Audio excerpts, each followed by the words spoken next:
Thank you, Mr. Chairman, and Ranking Member, thank you for the hearing, a very, very important one. Mr. Larson, you opened the issue of registration, and Mr. Fahrenholtz picked it up, and he mentioned picking up his smartphone and Amazon. It's registered. And most everything you buy today is registered at least back to the manufacturer in some way or another. It seems to me we don't need a government registration program, but we need the government to be able to access the registration program that the manufacturers probably already have. It would be very simple to do that. Of course, we could spend several years trying to write a regulation to accomplish that, which is probably what we'll do because that's our specialty.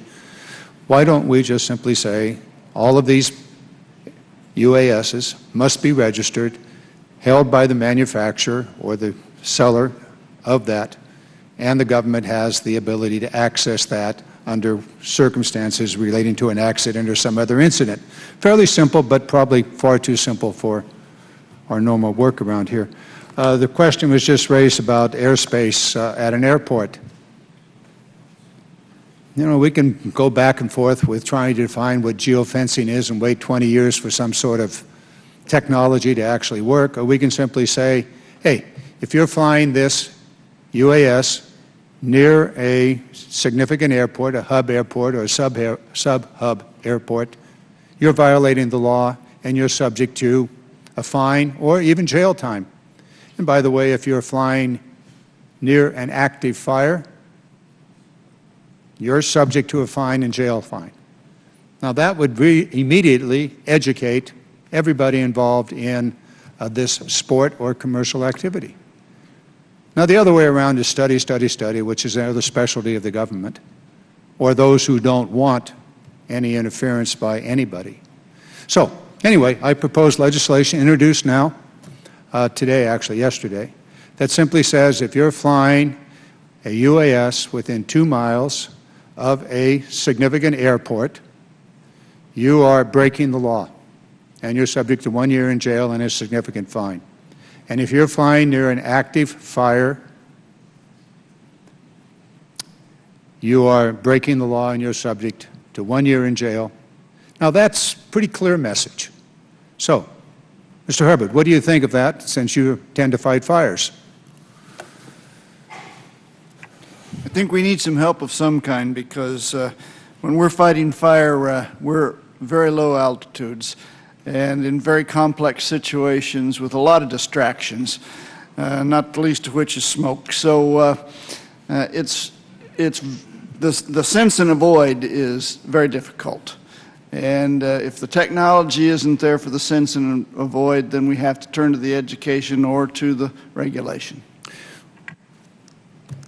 Mr. Kennel, Captain. Yes, sir. I'd love to see it. I can't wait to read it because I think it's a step in the right direction. One concern would be with the limitation of 2 miles, assuming the reference point's in the middle of the airport, the threshold's a mile from that point. The vehicles could be well above me on approach to that airport at that point. 2 miles, I'm approximately 900 feet off the ground from the end of the runway.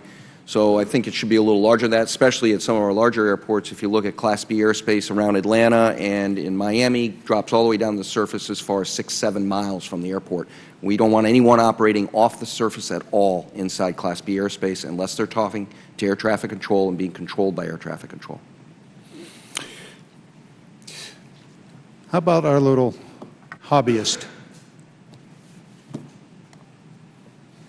Well, it's been a long time since I've been called little, but the devil, I think, is always in the details. Referring to the machines. I think the devil is always in the details, and as the captain pointed out, at some airports, 2 miles certainly might not be far enough. Other airports, it may be adequate or maybe even too far.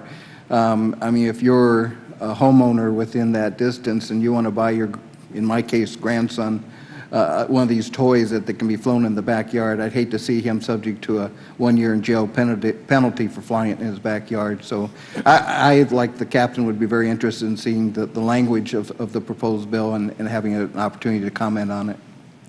Well, I'll see that you have it in a few moments. You know, we get really tied up in details here, and in the meantime, as one or two of my colleagues have said, a time is going to pass and the accident's going to happen. I'll say the incident's going to happen. Not sure it's an accident, but the incident's going to happen. We know that in California we've had numerous fires. We've also known in California that we are now facing a situation where those fires have expanded as a result of drones shutting down the aerial operations.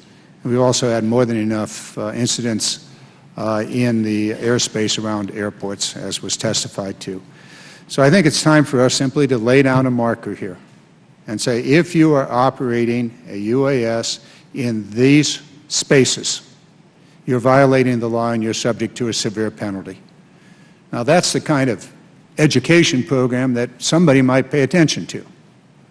And if your grandchildren happen to be near that runway and they're flying their little UAS that you kindly bought them, that is somehow interfering with the approach of the captain into Atlanta Airport, I'm sorry, but the kid's breaking the law, and as a responsible adult, you should also be held accountable.